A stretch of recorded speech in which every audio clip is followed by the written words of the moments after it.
Hello and welcome back to the Get Sculpted podcast. We're excited about this one. We say it every time, but this is an extra special topic and it is an important one and one that you got to be talking about more. So we're going to talk about it. We're going to be talking about poop, specifically your gut health, your digestion, and that unsexy foundation that you're probably missing to your health. Now, I will say that I am personally really glad that this conversation has been out there more, and it isn't a taboo thing because it should not be. It is part of your health and it's something we talk to our clients about all the time. And like, we're not afraid to ask the right questions because it is absolutely a crucial part of your health, your metabolism, like just making sure that things are running correctly. So are you guys ready to talk all things poop? Let's go. We should have a poop counter for this episode. Yeah, how many times do you say poop? I love it. Have you guys seen that book? I used to read it in my class all the time. Everyone poops. Because No. Okay, you have to get it. Is it a kid's book? Yeah, it's so great. But that's what it's about. If you are an organism that eats, you're gonna poop. So like, it couldn't be more normal. Absolutely. Oh man, it's funny because we all have such a unique journey with this, but it is so important. And as someone who's had digestive troubles before, like now having healthy digestion, I'm like, you can't live with unhealthy digestion. Period. No. It affects everything. Like this is one of those topics that's like, you know, some people are still like, I don't really want to talk about it, but you do need to talk about it. You do. That's why we're having that conversation. Because what's happening, exactly, what's happening in your gut is telling us everything about what's happening in your body. Mm-hmm. And it's a part of your greater system. And the truth is, most women who come to us or who are in our community and, you know, who we chat with, they know like, okay, I'm dialed in on the protein and training, like I'm getting there with the sleep. Like they're kind of aware of these things, but like the gut health, the poops, not just the frequency of the poops is one thing, but like just the general health of your digestion. This is where things get more quiet. Also, on that note, might I add, we talk so much about protein and we did an episode about how it's all the craze. More and more young people are getting serious like cancers of the bowel, I believe, like diseases related to their digestive tract. And we need to talk more about fibers. Like that conversation needs to be happening. Yeah. And not just, you know, aesthetically as well, for sure, because we want you to have that nice, you know, flat stomach and keep things running. And that helps with that. But it's for your overall health and all of that. So we're going to go there. Let's start with the big picture here. So, Jord, why don't you kick us off with gut health? Yeah, let's do it. Like the gut is often also called the second brain, and it is for good reason. You know, it's not just about digestion. It can affect your mood, immunity, energy, inflammation, bloating, how well your body's actually absorbing the nutrients that you've been working so hard to be eating. And it sets the tone really. And everybody's gut microbiome is individual. So the three of us, our gut microbiomes are all unique and different based off of when we were born, who our mom was, like what we ate, what medications we might have taken, what diseases we may or may not have had, what, vaccines we've been taking. All of those things play a role. And so everybody's is unique. So what is good and good for one person might not be the best advice for someone else. But there are things that we need to all be doing as a baseline. Oh, yeah. And what's kind of crazy is like there's trillions of bacteria that thrive or struggle based on what you feed them, how stressed you are, and how well you sleep. And so when the gut is out of balance, you're going to see things like bloating, bowel movement irregularities, brain fog, sluggish energy. You're going to even have skin issues because our skin is our largest organ, right? Yep. And so what we feed it is going to be impacted by it. That's right. Those are the signals that if you're experiencing any one of those, something is perhaps wrong and it's a red flag. You need to pay attention. And I think the key message from us today is that, a healthy gut isn't a luxury. Like a lot of people will, say like, oh, it's, I'm going to eat this way, I'm going to eat that way. It's convenient. But being sick from the inside, from your gut is not, the baseline you want to be striving towards. It's a foundation that you want to be building because everything else sits on top of it. And think about I was just thinking about this, like the overlap between some of those symptoms can also be perimenopause or any number of other things. So you could be attacking the wrong root cause. That's right. So it's also a really good thing to be paying attention to. And what I think is really interesting as well is, that I think about a bit differently is T, I think you mentioned like how many diseases are now more and more prevalent coming up for younger generations that are digestive based, and like even Scar, like she has Crohn's. So, you know, being able to understand like what's going on and what makes your digestive system inflammatory or not, whether it's just on a day-to-day basis or if you have like something like Crohn's colitis or something like that, where you have no choice but to address it. Like you will literally be ill if you don't. That's right. But if you're not, then we just see it as normal. Oh, I'm bloated after every time I eat. I don't like it, but I just am. That's right. So we're diving into it. We're addressing it more and more today and getting deep. We don't want that for you. Now that we understand why this matters, we're going to talk about the part most people are completely getting wrong. Mare, walk us through fiber, why it matters, and what we need to be focused on here. For sure. This is a really great conversation because there is a big gap. There are so many women who are dialed in with things like protein. Like you said, we did an episode on this and we love that protein's having its moment. But what's happening is we're focusing singularly, let's say, on one thing, and we're significantly under on others. So in this case, it's like you might be hitting your protein, but you're significantly under on your fiber intake. And the biggest thing is a lot of women don't even know that they are. Most women are actually oblivious to this. Like when we work with clients and we ask them to kind of like, you know, where's your fiber at? Some of them are like, I've never looked at that before in my life. I have no idea. So most women, when we look at it on average, are getting somewhere between 10 and 15 grams of fiber per day. It's crazy. But the minimum recommendation is actually 25 grams. And that's the minimum. At least. Like, I was going to say, that's the minimum, right? So if you look at those numbers, what we're looking at here is a gap of like 10 to 15 to 20 grams of fiber every single day. And as I said, one of the reasons is that, you know, collectively we have become focused on protein, but we've become low carb. So it's like high protein, low carb kind of culture. And it's fantastic that protein is being focused on, but in that focus, the shift is that many fiber-rich foods have been pushed away. So things like, you know, legumes, whole grains, fruits, veggies, these things used to take up the bulk of a meal. And now for some people, they're being reduced or even eliminated completely. Okay. So why is fiber important? Many reasons. First, it feeds your good gut bacteria. Okay, like you started to talk about, Jordan, it keeps things moving through your digestive system, which is called motility. And motility is critical. Okay. Fiber also regulates your blood sugar, which of course is important for energy, cravings, and body composition. Fiber keeps you full longer. So, you know, this is why women who don't get enough of it are constantly hungry, right? You might be hitting your protein, but you still find like, I am hungry, even though I'm eating this food. And fiber also reduces inflammation in the body, which is a big deal, especially for women over 35, because we're dealing with these hormonal shifts. Okay. So what we want to do is not in too great a detail, but we want to give you a little bit of the science here in terms of like, you know, what is fiber? So there's two types of fiber and they each do different things, but you need both. Okay. And most women are not getting enough of either of these consistently. So the first one is soluble fiber. Okay. So this is the kind that dissolves in water, slows your digestion, and stabilizes your blood sugar. So examples of this would be oats, apples, beans, lentils, chia seeds. Those are great sources of soluble fiber. The second is insoluble fiber. This is the kind that adds bulk and speeds transit time through your gut and keeps your poop regular. So this is things like vegetables, whole grains, and seeds. The mistake we see in a lot of women, especially these high achieving women who are hitting their protein, doing all the things, is that you're optimizing everything but this. Your workouts are dialed in, hitting your macros, but you are missing fiber completely. And often they might be under eating, might add. Like if you're not tracking or like you're just undershooting, you're kind of self-navigating, you're under hitting fiber because guess what? Your calories are too low. Yes. That's right. And these are the same people who might think they have all these things dialed in. Yeah. But then they go and get blood work done and they're like, why do I have high cholesterol? Or why is my sugar a little high? Because there's not enough fiber. And fiber, a lot of these foods that fall under the fiber category are also going to be regulating you on those two elements in your blood work in particular. That's right. And we've touched on this before, right? There's a lot of women who will eat and then they'll feel super bloated and backed up. And again, this is a situation where fiber could really be the game changer for you. So that's fiber. So Jord, first of all, fiber doesn't work alone. We know that there's another part of this that can be just as ignored. So tell us about that.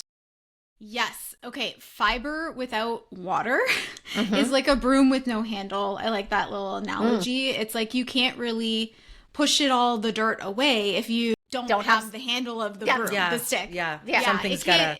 Yeah, it can't do its job, right? And so water is what allows fiber to move through your system efficiently. And most people, most women are chronically underhydrated and they don't realize it. Like starting your day with coffee, not having any water, intense training and high protein diets, they all increase your hydration requirements. Right. So general starting point for water intake is half your body weight in ounces. And you should be actually taking more water in on days that you're training intensely. So if you're doing a strength training workout, you want to have a little bit more. Did you want to add something, T? No, I was going to say that creates more metabolic waste products, like when you're exercising, like cardio and strength training, and especially in a hot climate. That's right.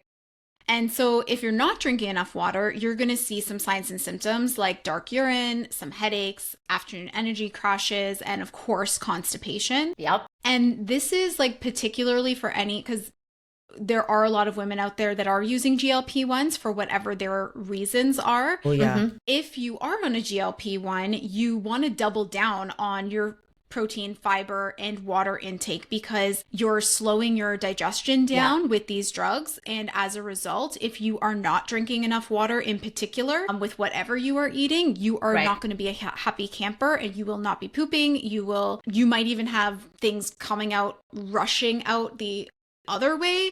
Being like explosive because when you do finally get enough hydration, there's just so much it just needs to get out of your system. So the water could be the key to some of these people who are like, my digestion is so all over the place when I'm on these drugs. So whether you're on it or off it, water plays a critical role in making sure digestion is regular. And the diet's role beyond fiber, we want to be thinking about like how the other types of foods we take in are affecting our digestion. So things like ultra processed foods, they are going to be gut disrupting. They're going to affect the microbiome negatively because they're feeding the wrong bacteria, and those bacteria are going to be growing and then they're going to crowd out the good ones. So you're changing the like makeup of your microbiome, and that's going to be a challenge for you going forward, right? Yeah. Go ahead. I was going to say, like, that's why the whole, if it fits your macros or just having raw macros, it doesn't help because your diet should very much be focused on food quality. That's when someone's like, well, I need to make up my fats. I'm going to have these chips that have whatever, sunflower seed oil. It's like, no, like it needs to be like good quality food, not just hitting the numbers. That's right. Exactly. And another one is alcohol.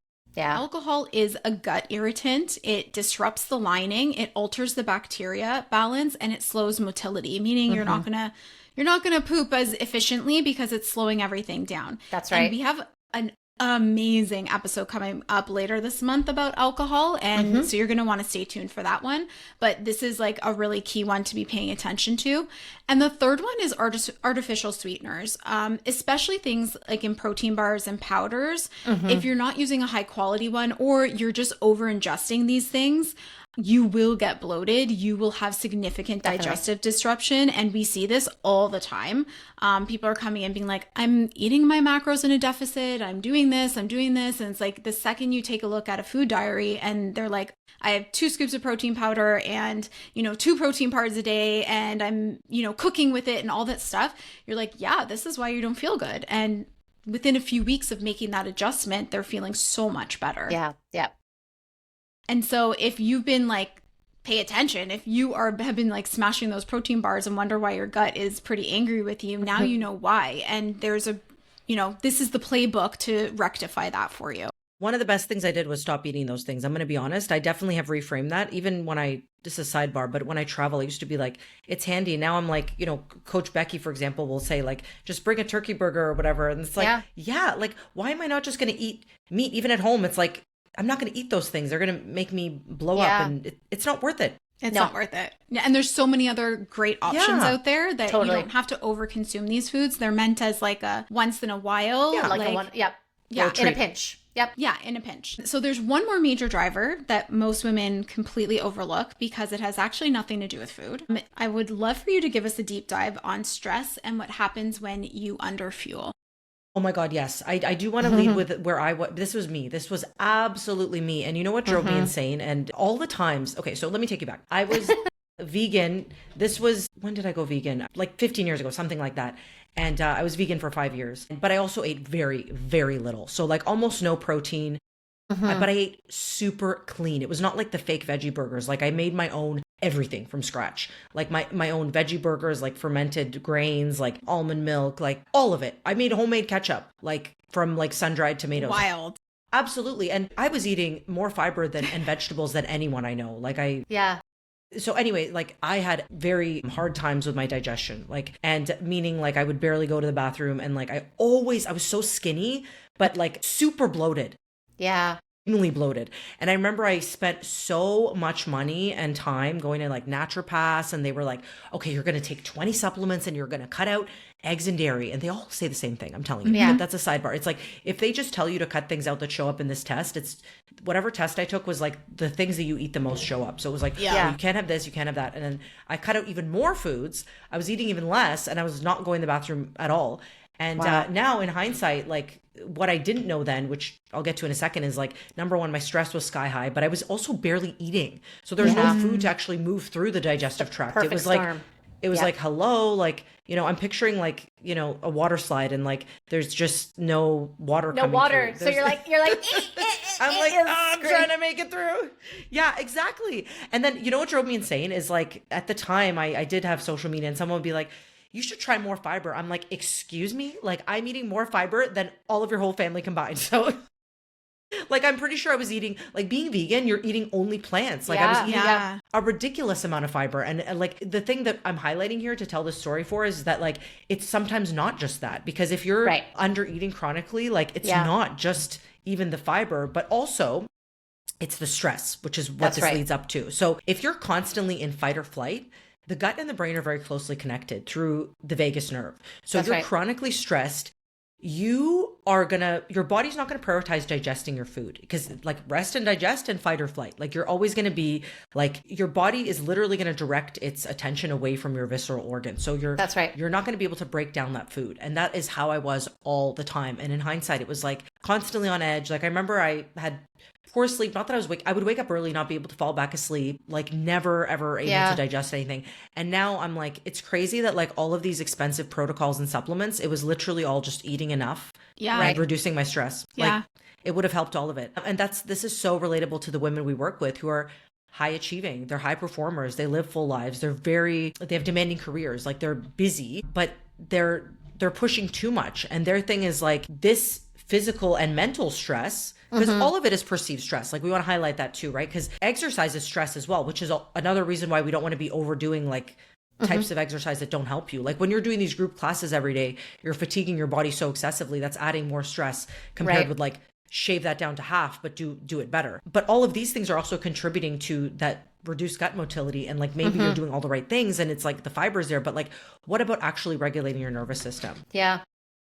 Did you girls have anything to share with that? Or have you noticed this with yourself or clients? I personally have always been a very regular girl. I feel like I'm lucky in this Jealous. department. I feel like I've been lucky in this department, but it has been, goals with number of clients who've come in where, they're not going regularly. And it's not like something you would come in and tell your coach like, hey, I would like to poop every day. Yeah. But when we do our intakes with our clients and we're understanding like, all the things, including, hey, how regular are you? Oh, yeah. And they'll be like, oh, I go like my normal is once every 5 to 7 days. And I'll be like, no, that might feel like normal for you. But like, girl, we are going to get you to at least every other day, if not daily, because that is what we want. Like, that's really where we want to be landing. So it's like, as you put these pieces, and it's not any more work in the coaching process in your journey. It's actually, as we put those coaching pieces, right. It's part of it. It's part of it. You're going to then poop more regularly because of all the other things that you're putting into place. It's like a positive byproduct. That's right. And I wasn't vegan, but I was exactly the situation where I was under eating significantly and I was very, very stressed out. My nervous system was like, whoop, on high alert. Yep. Basically everything you described was exactly what I felt. There would be weeks where I'm telling you I would go maybe once, and it was not easy either. It was like, I had to push real hard. It was not an easy bowel movement at all. So it's like I was going irregularly And I thought I was going to like pop a vein in my freaking head. I love that we're talking about this because Me too. men don't get it. I'm telling you, Brian, he won't care I say this, but like every morning, like clockwork. Okay. And it's like bam, bam, bam. I'm calling bam. out And my then hubby too. whenever I have to, I'm like, oh man, I feel like I have to poop, but I can't. Do you ever have that? And he's like, just push harder. I'm like, it doesn't work that way. Right. No. Oh my God. I know. I say that listen, we have a running joke in our family. I'm calling out Mike too. And I know he listens to our podcast. So love you. But we will be sitting at dinner. Okay. It doesn't matter what meal, breakfast, lunch, dinner, whatever it is. And we'll be eating. And then all of a sudden we're like, where's Mike? And then my niece will be like, he's pooping again. Of course. He goes after every meal. Literally, he doesn't even finish a meal. And part of me is, I'm jealous, but I'm just like, you need to get that checked out. And he's like, no, I'm just regular. And I'm like, I know. Damn you. It's incredible. But yeah, no, it was bad. And I was so uncomfortable. I was constantly bloated. Same thing to you. Like I was relatively like thin, but I always say like, here's my food baby again. Here's the, like, yes. Yeah, it was wild. Yeah, but that's the thing. It doesn't need to be that way. And that's what we're highlighting. We're laughing about it, but like, it's almost, we wish we knew then what we know now. We're laughing because it's so relatable. And that's the thing. It's like, it's one of those topics nobody really talks about. They keep to themselves. And then here you are, like, everybody's like talking about it. And how many people have the same exact challenge? Listen, that is a sign of true friendship. If you can talk about your poop with your friends, you're locked in. And the three of us, no holds barred. We talk about our poop. So. You know what I think about is like, I'm sad for like, maybe if some couples don't talk about poop, I'm sad about that too. Or like if there was a time in history when it wasn't talked about, I'm like, talk about it, please. Yes, talk about it. You should know. Your relationship depends on it. Yeah, I care. I care about everyone's digestive health. But for real, okay, so speaking of talking about poop, like this is a holistic thing, right? That's what we want to highlight here. Is like, it's not just like, a lot of our clients are kind of like initially also surprised because, for example, in our check-ins, we ask them every time, like, how's the regularity? How often? Like, and sometimes if things in their check-in are like, you know, for example, like something to do with like, should weight be trending different or like what's going on here? I'll ask them like, you said you pooped every day, but like did that shift throughout the last couple weeks? Or like, did you feel like you completed that poop? Like, and then sometimes you get a lot more. It's like, well, yeah, I'm going, but I feel like I have to go more or I'm still bloated. And so there's a lot more to it. So I share this because it's not just the frequency of the poops. It's not just the training or the nutrition. It's like, how does everything go together? So like, there's a difference between bits and pieces and you're getting good information here, but we also want you to have the strategy. So it's like looking at things from the outside lens of like, what is everything in your biofeedback and your lifestyle and your poops telling us about what you need to be doing? So this is what we help our clients do, map out that custom strategy for getting lean, getting sculpted, and feeling healthy in that process. So if you want to chat about that, map out that game plan for you, our doors are open. getsculpted.ca/contact. Tell us about your poop. Tell us about your poop, please. We want to hear We're it. about to get real close. Yeah. Yeah. So on that note, now you know kind of what drives the problem you might be having, but how do you know if things are working the way that they should? So Mare, tell us what healthy actually looks like. Like, what's the standard? Hey, we are going to talk about the poop, okay? So like we said, it might feel awkward to talk about. Like if you don't understand what healthy poop actually looks like, smells like, all of that, then how are you going to know? So knowledge is power here, okay? So the clinical reference for what healthy poop looks like is called the Bristol stool chart. So if you've never heard of it, after this episode or pause this episode and go take a Google and check out that chart. It is a visual with 7 types of poop and the gold standard is type 3 and 4, okay? So it's smooth, soft, easy to pass. Think of it like a log or a banana, but a little bit softer, okay? So now that you have that reference, let's talk about what healthy poop looks like, okay? So your poop should be medium brown in color, okay? It should pass through without straining. Like I talked about, you shouldn't be pushing so hard that you feel like you're gonna like pop a blood vessel, and it shouldn't be with urgency, okay? You shouldn't be feeling like you're gonna like, you know, if you don't get to the bathroom right now, game over. So if you are someone who's like sitting on the toilet for 20 minutes scrolling on your phone because you cannot poop, that's not optimal. And so many people so many women will say that they do that, right? Frequency is also another confusing piece for women because in this situation, everyone is different. So the range is pretty wide. It can be anywhere from once a day to a few times a week. That can be normal. But what matters most is your normal and what is consistent, okay? So if you're someone who goes every day when you wake up and then suddenly you haven't gone in 3-4 days, well, that's your body giving you a signal that something is up. So the signal isn't necessarily the number in isolation, it's the change in your baseline. Now, I will say in the story that I told, and to you as well, like if you're not going for like a week on end, that's definitely something that I would be looking into, because that is not necessarily ideal. And I might say also, sorry, I was going to say on vacation as well was another one, like disrupted routine. Oh, yes. Totally. In terms of odor, your poop should have minimal odor. Now listen, it's waste, so some smell is normal, but if it's like super strong where you feel like you might pass out, that's a signal that something is off. It really is. And finally, there should be no visible undigested food. The one exception is the, in my opinion, eighth wonder of the world, which is how corn stays completely whole when you poop. But other than that, we, like in general, you shouldn't be able to identify what you ate yesterday in the toilet bowl. Okay. T, what were you going to say? I was going to say, I know you guys don't have TikTok, but there's this girl called Z Explains It. Do you know who I'm talking about? She's like a scientist, and people will post things like, why does this happen? And she's like, breaks it down. Love that. She was talking about the corns, and apparently we do digest the outer part of the corn, but that piece you see in your poo is the inner part. That's right. That's right. So because everyone, they asked a good question. They're like, but I chew it really well. I'm like, I know, you're not eating it whole. So it's the inside. Right. Crazy. I don't know her, but good for her for spreading that truth. But I did Google it at one point because I was just mind boggled as to like what is happening. And I remember a few times, this was like years ago. Don't think I'm doing this now at 44. But I remember chewing it really, really, really well and being like, all right, let's see if that corn is in my poop. What are you doing here? And then it was, and I was like, magic. Oh my God, what is this? So anyway, but other than corn, you should not be able to see your food from the day before in the poop in the toilet bowl. Okay, does that make sense? Okay, now let's talk about poop red flags that you should be paying attention to. So if any of these apply to you, this is something you're going to want to look into for sure. First is pencil thin stools. Okay, so what that can indicate is that there is pressure on your colon. If you have black or tarry stools, that could indicate bleeding higher up in the digestive tract. Okay.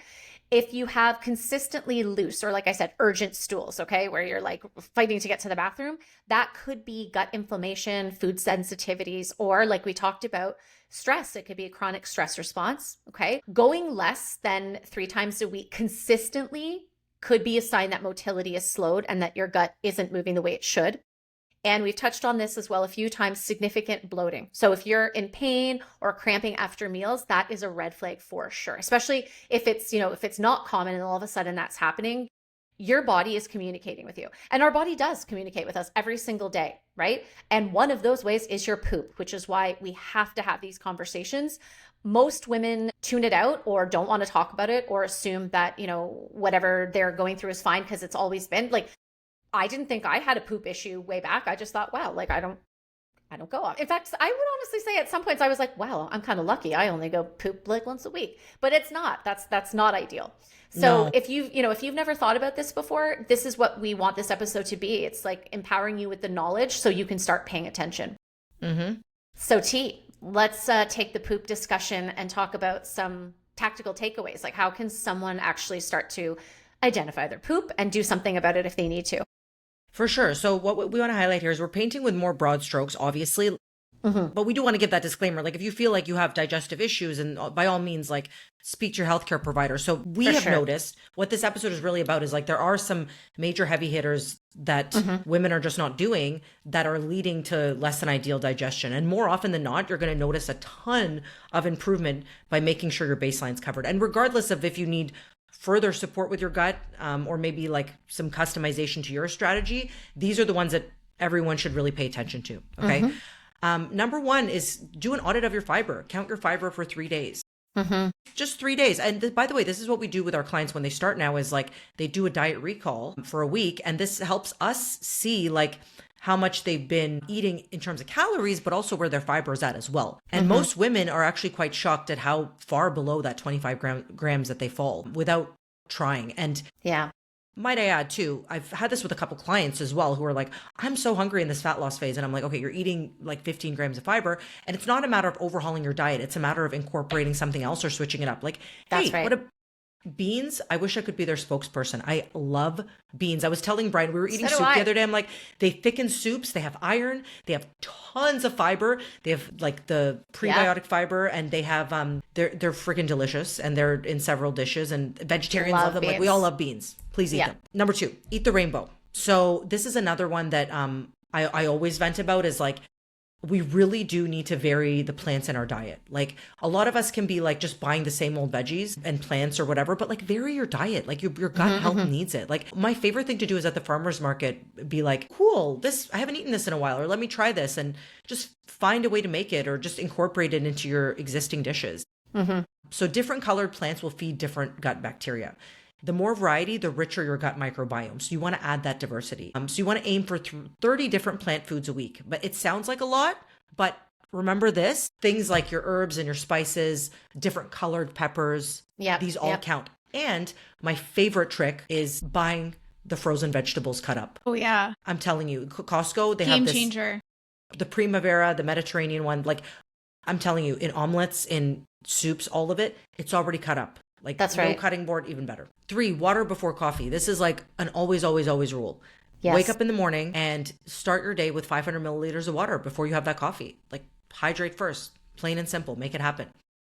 4, add and don't subtract. So I'm such a big fan of this because sometimes you might think like, oh, this is so overwhelming. But it's like, no, we just, like with the beans, right? Just incorporate your beans into your rice dish. You know, like add some chia. I've been adding to your it morning to my oats. salads. I've been putting red kidney beans in my salads. Like I'm making like a tuna salad. I'm on a kick like that. I'm obsessed with red kidney beans, and it does keep you fuller longer. Because sometimes when I'll have a salad, I love salads, even big salads. Yes. But then you're like, oh my god, I'm hungry in 5 minutes. So it really bulks that salad, and it helps with your poop. So there you go. Absolutely. Yeah. Again, like it's just adding, like I've also started baking with bran, and like I asked ChatGPT for like, how can I add this to banana bread? And I have this delicious bran banana bread. Yeah. And it's just about like doing things smarter. Flourish, we're a big fan of that pancake mix. You can add things like that. So like finding ways of taking meals you already eat and adding fiber to them. Love it. So yeah, starting your day with some fruit, a handful of seeds on your salad, legumes in your dinner rotation, they add up. Number 5, manage your stress like it's a training variable. My type A girlies are busy, high performers. I've been like this too, where I've been like, well, I'm doing all the right things. I'm not going to do some willy-nilly stress management. Like I'm, you know, in my mind, I'm like, I'm doing the important stuff. I'm doing the training and the eating. Yeah. This is the important stuff. It's what ties everything. You can't, it's like making a recipe and then it's like, I'm making a cake, but oh, I don't need the eggs. Screw the eggs. They're just there for, you know, no. It's all part of the recipe. That's right. They need to work together. So things like breath work. And by the way, it doesn't need to mean like overhauling. Like for me, what's been really digestible, haha, pun intended, is like throughout the day of like noticing if I'm breathing shallow and just really fully expanding my rib cage. That's right. Walking, like just freaking get outside, make that a priority. Like sleeping like a regular schedule doesn't need to be, it shouldn't be a 10-step routine. It's like a predictable, consistent schedule. You're sleeping in a dark room. You're doing your deep breathing, like taking rest days, like days when you're not worried about your, you know, hitting your, like movement is always a staple, but like you're not thinking of like for me, what's helped me, which might be an unpopular opinion, is also like I live an active lifestyle. I know I'll get my steps. So sometimes my body really needs that chilling day, you know? Yeah. Yeah. And your steps are evening out. One of the things I like to do, because a lot of people will say they don't have a lot of time for these types of activities. Like like what you were saying, like I got in the big things. Like I don't have time for these little things. Like breathing takes too much time. Meanwhile, like we do it automatically. Yeah. I like to do like a body scan. It takes I think it's less than 2 minutes. I was going to say it. Yeah, in the morning and at night. And in the morning, it's kind of like waking everything up. And I turn off my alarm. I give myself like the 2 minutes of a body scan, like top of my head down to my toes. And at night to wake myself up. And at night, I do it almost the reverse. So it's like, how am I releasing my muscles? Like the tension, everything. The tension. Yeah, even like I tell myself like release my tongue from the top of my mouth or like shoulders relax down. Your bum. Yeah, shoulders down, like relax your forehead, like all of these little things that we don't realize, like that tension keeping us tight. It's affecting how everything. You poop too. Like that's tense too. So like if you're learning to relax all of these muscles, like I found that very helpful. Yeah. And you know what? There's so many apps now too. So if someone's like, well, I don't know how to do a body scan. I don't. Well, then there are apps. And I have many of them, but the Calm app is amazing because you can actually set the time, like even if you have 60 seconds. So that's the other thing. Start small. Like we're not asking you to sit down to like a 10, 20, 30-minute meditation. Jordan, I love that. Like to start the day, to either end the day, both is great. I've also like habit stacked it. So sometimes I'll put my Calm app on while I'm getting ready in my bathroom. that way it's kind of like I'm more present, I'm calm, I'm getting ready anyway, so why not use that time? So yeah, great advice. Ooh, that's a good one, because I saw this reel the other day and I was like, this is so me. And it was like girls will be like, I need peptides and supplements to regulate my nervous system or something, but then this is how they operate. And then it was showing someone brushing their teeth and scrolling their phone. I'm like, guilty, like constantly on your phone. Yeah, I was like, so yep, replace it, right? Like you said, like that's what I mean. Take away necessarily, like swap it out. Instead of scrolling the TikToks, go on an app and let it do the kind of meditation for you while you just be present. This is one that we actually haven't mentioned that's so important for me, that's huge, is like, it kind of ties into the next one here, but pay attention to your patterns. Yeah. Specifically for me, it's like the constant scrolling, but also like mindfulness during eating, especially. Yes. Because your body makes enzymes. Everyone's like, oh, just take enzymes. I'm like, enzymes are like an external solution, but your body makes its own enzymes as soon as you start chewing your food. Exactly. And being mindful. And we're not meant to like, like eat on the go. And like, that's another thing that like I never ever do is like walk and eat.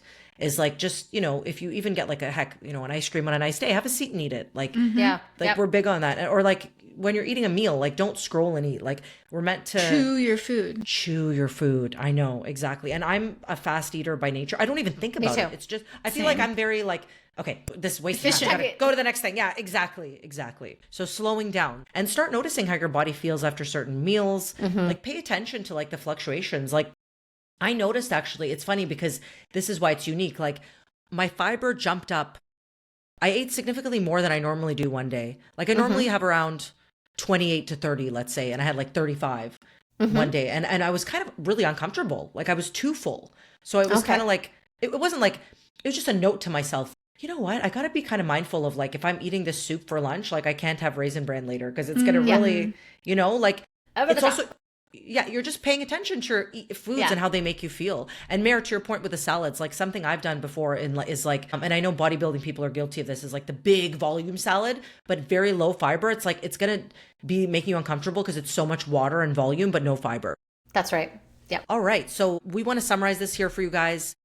Gut health might not be glamorous and talking about your poop might not be comfortable, but ignoring it is going to be costing you more than you realize. It could be costing you your energy, your performance in the gym, your mood, and ultimately your results with the kind of physique you want. Because it's really not just about the body fat. It's about like the digestion is going to help you look and feel your best as well. And that unsexy foundation is still needed. And it's the foundation of not just your aesthetics, but your health. And you can't build anything on top of a foundation that just isn't working. So if you take one thing from today, just take one thing. Think about it. Like listen to this episode again if you need to. Come back to the show notes and just start with like one of the things we suggested. It could be like adding more water, doing an audit of your fiber, like whatever it is, your gut will thank you. And as always, remember, if you need support with this, we're going to leave our contact in the show notes. Thank you guys, and we'll see you in the next episode.